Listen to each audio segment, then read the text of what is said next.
결국에는 이러한 농촌의 열악한 상황을 좀 개선을 해보겠다라고 해서 나오는 게 이제 농촌강령이다, 이렇게 볼 수가 있겠습니다.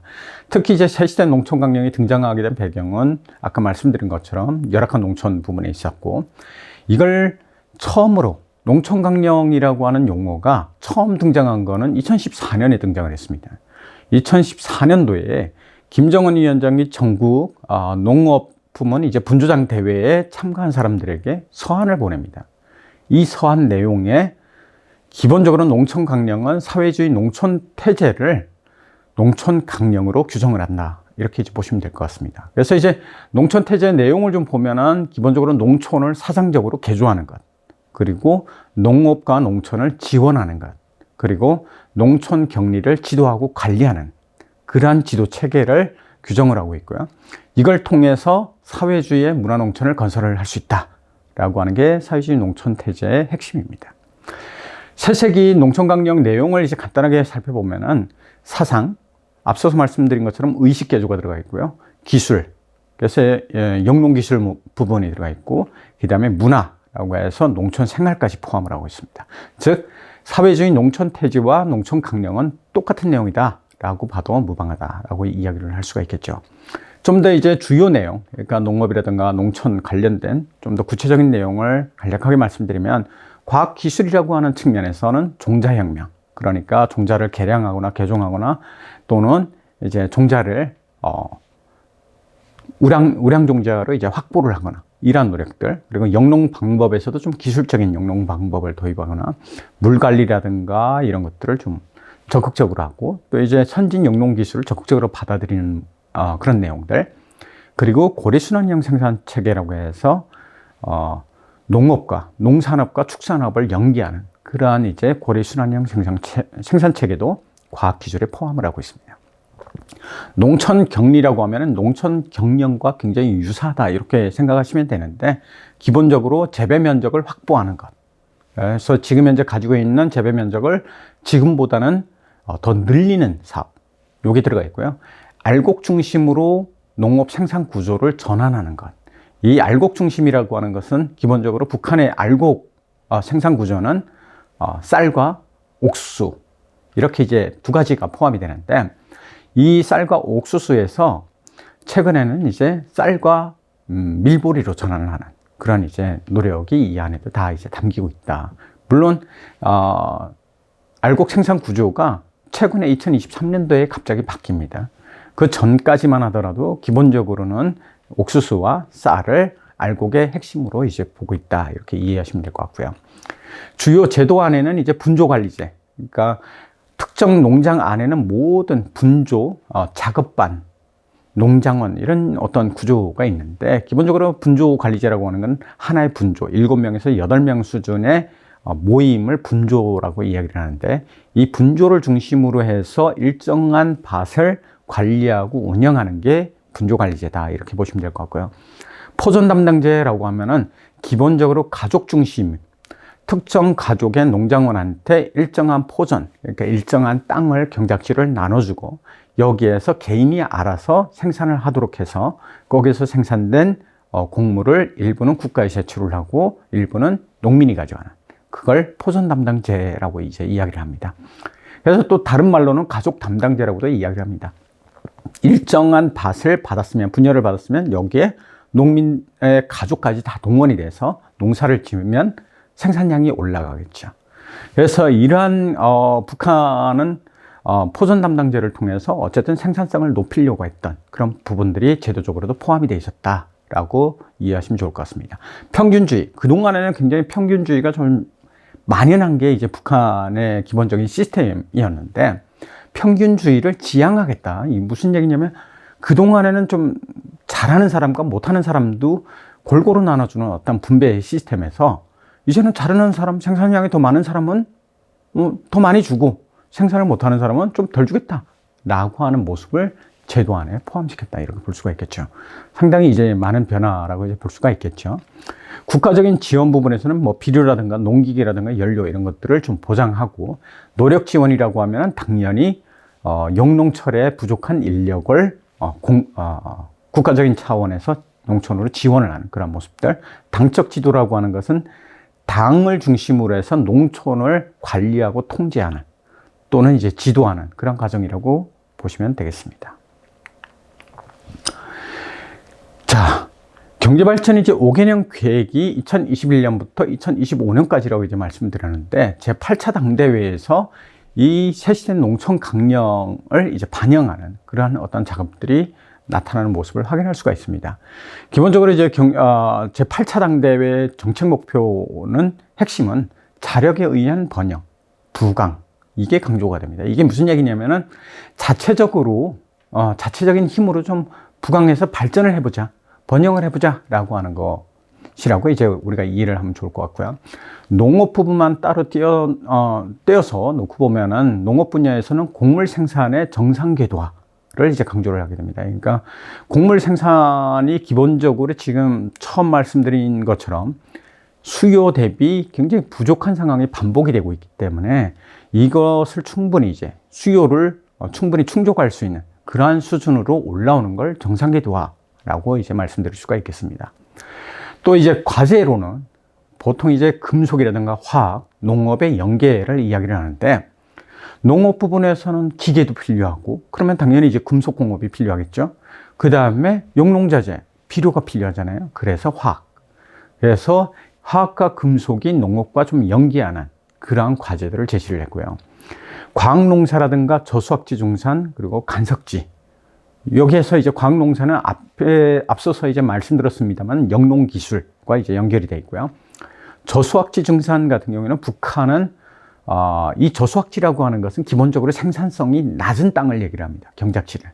그래서 심한 경우에는 뭐 1.5톤, 1톤도 안 나오는 저수학지들이 북한은 약 40% 가까이가 된다는 거죠. 엄청난 농지가 제대로 생산성을 가지고 있지 못하다. 이렇게 볼 수가 있겠죠. 그래서 늘 나오는 정책 중에 대표적인 내용이 저수학지 증산입니다. 그 다음에 간석지. 간석지는 뭐지? 라고 이제 좀 이해하기 어려울 수 있지만 기본적으로 간석지라고 하는 것은 우리가 남한어로 얘기하면 갯벌을 의미를 합니다. 근데 간석지를 개간한다라고 하면 우리가 얘기할 수 있는 건 간척지라고 이야기를 하게 됩니다. 그래서 간석지는 갯벌 상태의 개간되지 않은 땅을 이야기를 한다면 간척지는 기본적으로 개간된 땅. 그래서 바다를 막아서 간척 사업을 한 그 대상을 이제 간척지라고 부르는 거죠.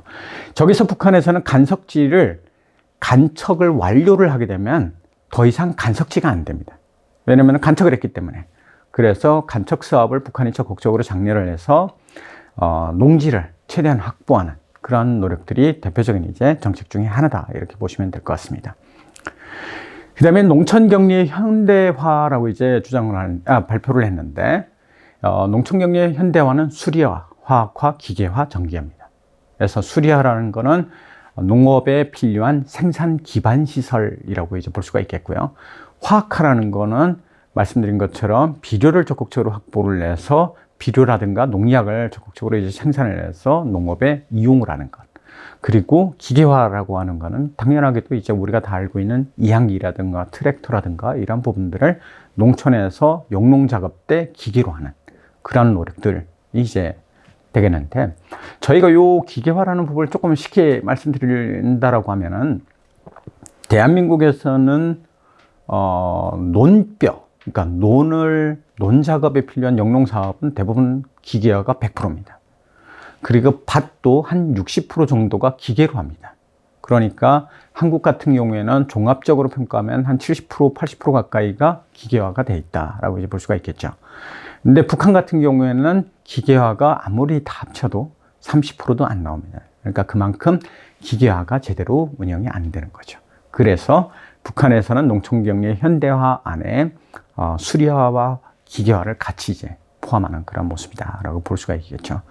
농촌은 또 그리고 전기가 많이 부족합니다. 그래서 전기를 공급을 해야만이 여러 가지 이제 양수장을 돌려야 물을 공급을 할 수 있고 이런 것들이 있기 때문에 전기화도 저 안에 포함이 되는 거죠.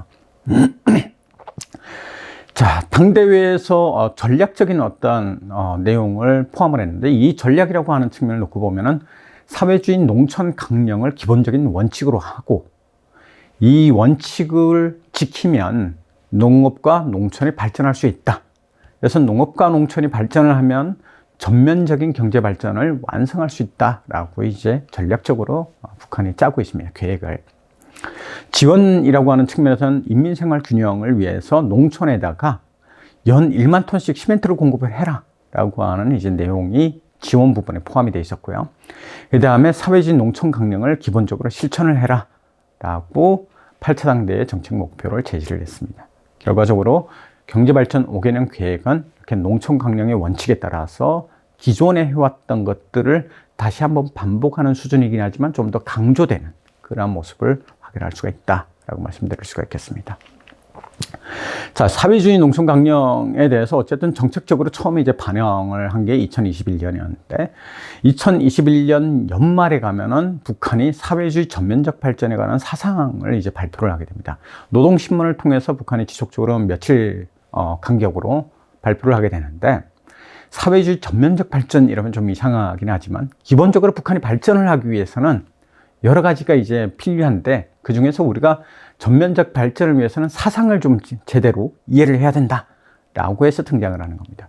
그래서 북한에서는 이제 사회주의 전면적 발전에 관한 사상을 기본적으로 본질과 기본 내용 그리고 기본 요구 그리고 사상의 정당성 이렇게 이제 구분을 해서 발표를 하게 됩니다.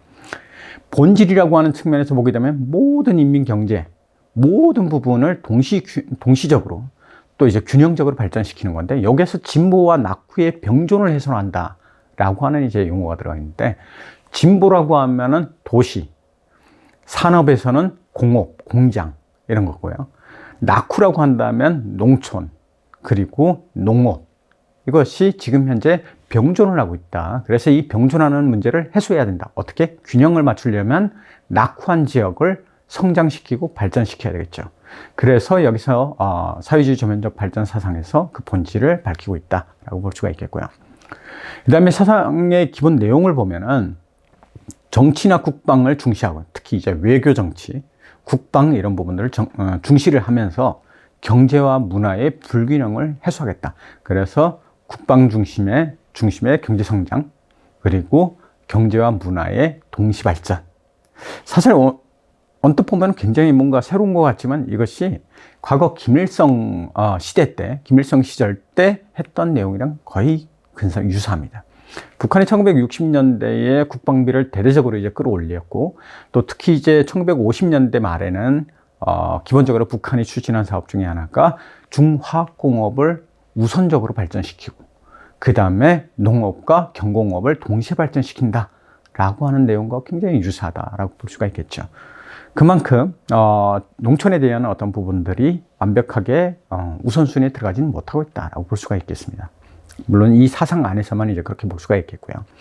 전략적인 측면에서는 지방을 좀 건설을 하고 지방이 굉장히 노후화되고 낙후화가 돼 있는데 지방을 좀 건설하고 농촌을 건설을 해서 도시하고 농촌 간 또 지역 간 격차를 좀 해소하겠다.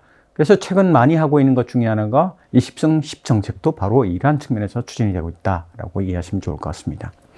사상의 기본 요구가 있습니다. 3대 혁명. 이 3대 혁명에 의거해서 모든 지역, 모든 단위를 좀 혁명화한다 라고 하는 건데 여기는 대중운동이 따라오는 거고요.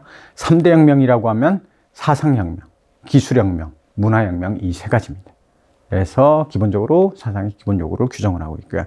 사상의 정당성이라고 하는 측면에서 보게 되면 지역 간의 발전 수준이라든가 또 이제 잠재력이 기본적으로 격차가 크기 때문에 이러한 부분들을 해소하지 않으면 전면적인 발전이 불가하다. 그래서 그 정당성을 이렇게 이야기를 하고 있습니다. 최신의 농촌강령의 기본적인 정책을 간단하게 이제 말씀드리면은, 계획에 이제 변화가 있고 구체화가 좀 많이 나타나고 있다. 제8기 4차 전원에 의해서 사회주의 농촌 문제에 대한 올바른 해결이라고 하는 이제 강령이 제시가 됩니다. 이때 3대 혁명도 있었지만, 처음에 말씀드린 것처럼 알곡 생산 구조의 변경이라고 하는 내용이 나오는데, 이게 무슨 얘기냐면은 기본적으로 알곡 생산 구조는 북한에서는 쌀과 옥수수였는데 이때 갑자기 알곡 생산 구조를 쌀과 밀로 바꿉니다. 밀보리로 이제 변경을 하는 거죠. 그 이유는 바로 기후변화에 있습니다. 그만큼 기온이 올라가고 오히려 옥수수 생산량이 떨어지기 때문에 그래서 밀보리를 전환하는 그런 작업이 이제 정책을 통해서 제시가 되고요. 저수확지 생산성 증대라고 하는 건 다 아시는 것처럼 저수확지가 굉장히 많기 때문에 생산성을 좀 끌어올리기 위해서 콩이라든가 감자 등을 통해서 이제 수확을 좀 높이는, 수확량을 높이려고 하는 그런 모습들이 정책적으로 제시가 됐고요. 그 다음에 황해남도를 이제 최우선적으로 지원을 하는데, 황해남도를 어쨌든 최우선적으로 지원하는 건 이 지역이 대표적인 농업 대단위 지역이기 때문에 그러거든요. 여기에서 1차적으로 황해남도가 생산량을 크게 끌어올리게 되면 그걸 농촌 발전의 거점 전략으로, 전략의 이제 거점화로 활용을 한다라고 하는 계획을 세우고 있었고요.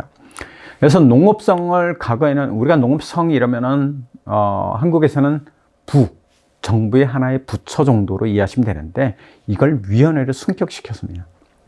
농업에서 어쨌든 생산성을 좀 증가시켜 보겠다. 그래서 이제 농업 지도 체계를 좀 더 강화하는 그런 모습들이 나타나고 있고요.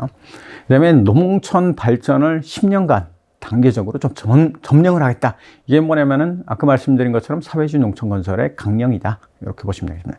이 강령을 통해서 기본적으로 10년간 점진적으로 농촌을 성장시켜서 비슷한 도시와 균형을 맞추겠다. 이런 의미로 이해하시면 될 것 같습니다.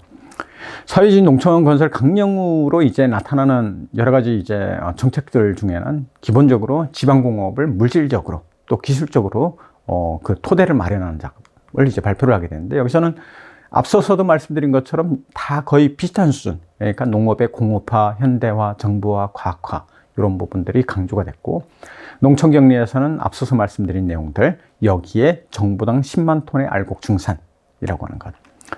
정부당 10만 톤이라고 하면은 굉장히 많은 양을 생산을 하는 겁니다. 기본적으로 한 정보라고 하면 1헥타라고 이제 보시면 되는데, 1헥타당 생산량이 10만 톤이 되려면 지금 남한에서 생산하는 양의 2배가 생산돼야 됩니다. 지금 현재 북한의 평균 생산량은 벼만 가지고 헥타당 한 3톤, 2.5톤에서 3톤 정도 수준인데, 물론 격차가 잘 되는 데는 또 높습니다. 그럼에도 종합적으로 평균을 냈을 때 정부당 헥타당 3톤 정도밖에는 거의 안 됩니다. 그런데 이거의 30배, 그러니까 3배를 이제 200%, 300%를 끌어올린다는 것은 상당히 어려운 부분이 있다. 어쨌든 그런 목표를 이제 제시를 하고 있는 거고요. 그 다음에 이제 수매 계획에서 평균주의 지향한다. 이게 앞서서 말씀드린 그 평균주의가 바로 이겁니다. 그래서 기본적으로 생산된 곡물 생산량에서 일부는 국가가 수매를 하고요.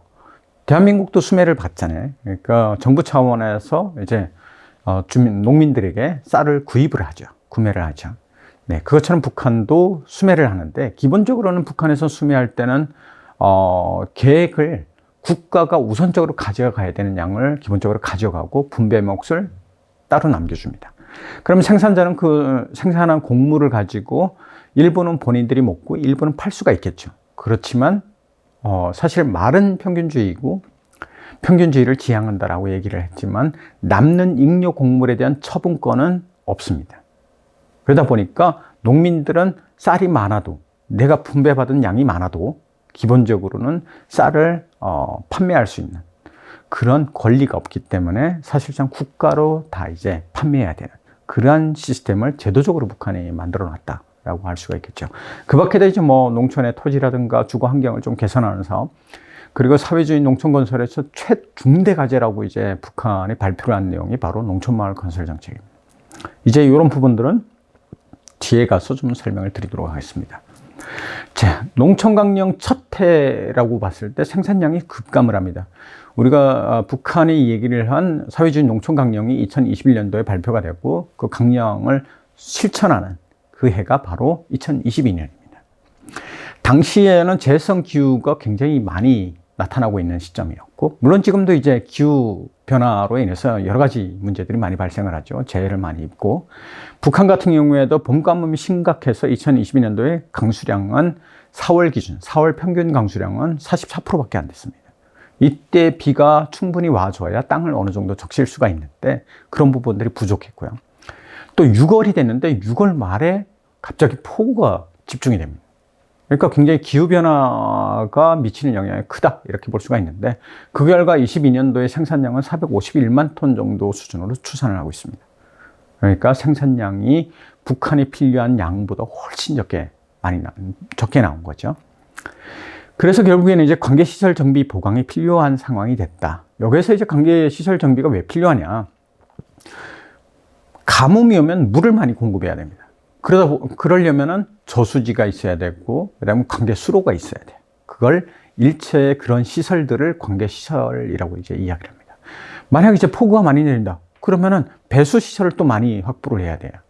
왜냐면은 물이 많이 오기 때문에 물을 빨리 흘러보내야, 벼나, 그 다음에 밭이 물에 안 잠기기 때문에 그런 거죠. 그래서 관계시설 또는 배수시설이라고 한다면 기본적으로 기후변화에 굉장히 중요한 시설이다. 이렇게 이해하시면 될 것 같아요. 북한이 2022년 9월에 최고인민회의 제14기 7차 회의가 개최가 되는데, 여기에서 김정은 위원장이 시정연설을 하게 됩니다. 이 시정연설에서 농촌건설의 원료와 자재를 좀 국산화해야 된다. 이걸 강조를 했는데, 이 뒤에 주장한 내용이 바로 관계시설 복구입니다.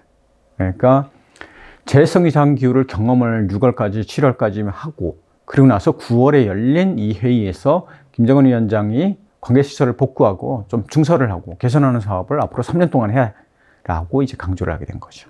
그래서 지금 이제 2023년도부터 관계시설 복구를 위한 작업이 정책이 같이 추진되게 됩니다. 또 이제 산림집 건설도 중요한 최중대과제라고 했잖아요. 그래서 군 단위에서 농촌 마을을 개조하거나 또 환경을 개선하는 사업을 적극적으로 추진할 걸 강조를 하게 됩니다. 중요한 것은 2022년도를 평가를 하는데, 북한은 이제 당대회를 통해서 전원회의를 통해서 항상 당해년도를 이제 평가를 하고 다음 연도의 목표를 제시를 하게 됩니다. 그래서 이제 2022년도를 북한은 유례없는 강고하고 격렬한 해다라고 이제 평가를 해요. 실제로 이렇게 된 이유 중에 하나는 또 뭐가 있었냐면, 코로나19가 북한에서 확산이 됩니다. 2022년도 5월부터 8월까지 코로나가 확산이 돼 있었고, 무역도 상당히 중단되어 있는 상태. 그러니까 굉장히 어려운 상황이었다라는 것도 우리가 같이 염두에 둘 필요는 있습니다.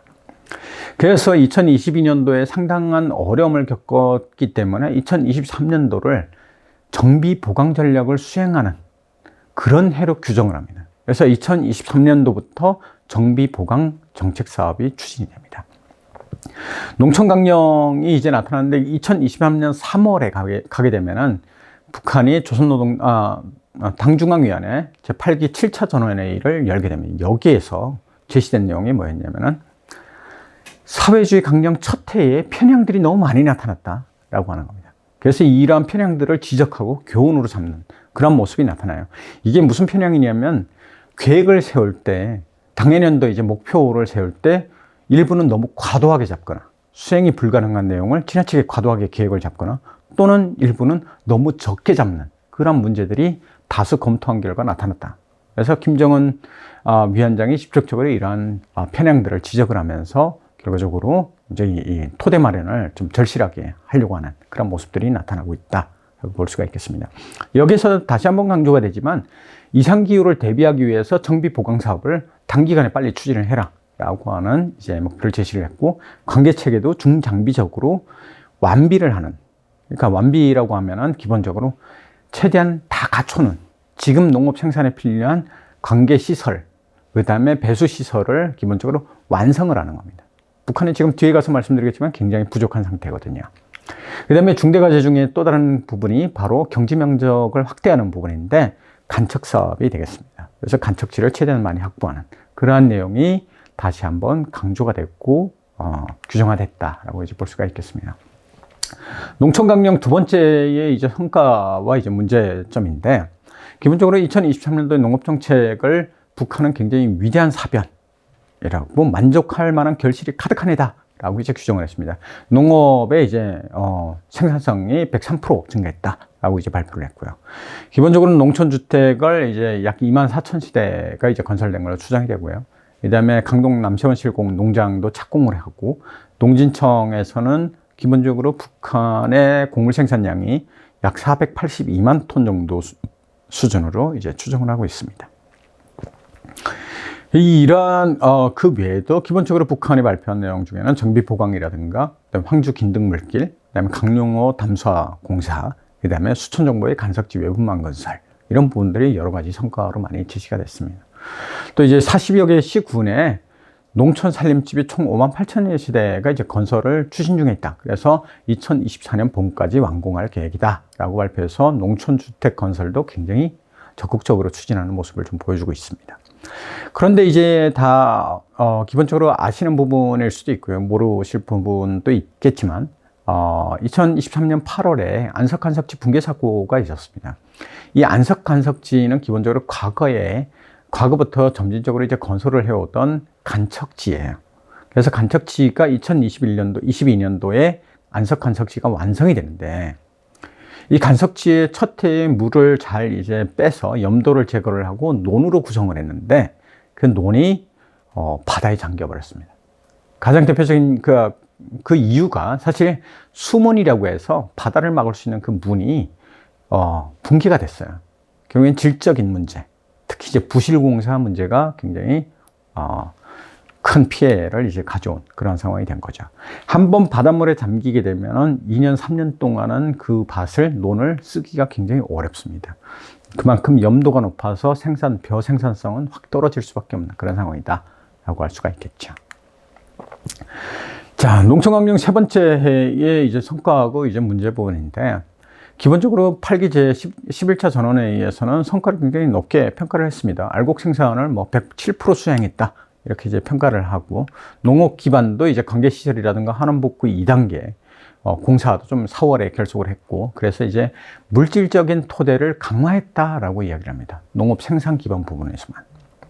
그런데 문제는 다 아시는 것처럼 2024년도에는 수해가 큰 문제가 있었죠. 사실 재방지 능력이 굉장히 부족한 상황이었고, 미숙해서 상류, 그러니까 압록강 상류의 수풍댐이라고 하는 곳이 있는데, 이건 일제강점기 때 만들어진 댐입니다. 여기서는 수력 발전을 합니다. 그래서 전력을 생산하는 곳인데, 전력을 생산하면 중국과 북한이 나눠서 사용을 하게 되죠. 근데 이 수풍댐이 그 수풍댐으로 모여드는 물 양이 너무 많아서 수풍댐을 방류를 하게 돼요, 북한이. 그러면서 하류에 위치한 신의주하고 의주지구가 물에 잠겨버리는 사건이 있었어요.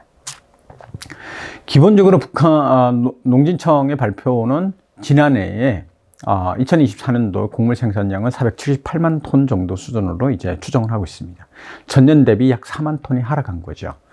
북한이 이제 발표한 내용에서 농촌 살림집 건설이라는 거는 상반기에 한 18,000여 세대, 그리고 연말까지 총 3년간 지은 집이 총수가 11만 3,700가구 정도 될 거다라고 이제 발표를 하기도 했습니다.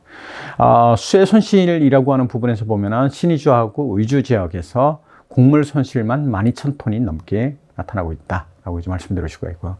주택 같은 경우에도 약 4,100여 세대가 이제 손실을 입었습니다.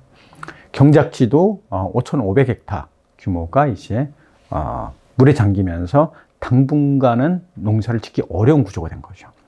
그래서 이 부분들을 북한이 김정은 위원장이 이제 이 부분에 대해서 평안북도를 대표하는 남새 온실 농장으로 변경하는 사업을 지금 추진 중에 있습니다.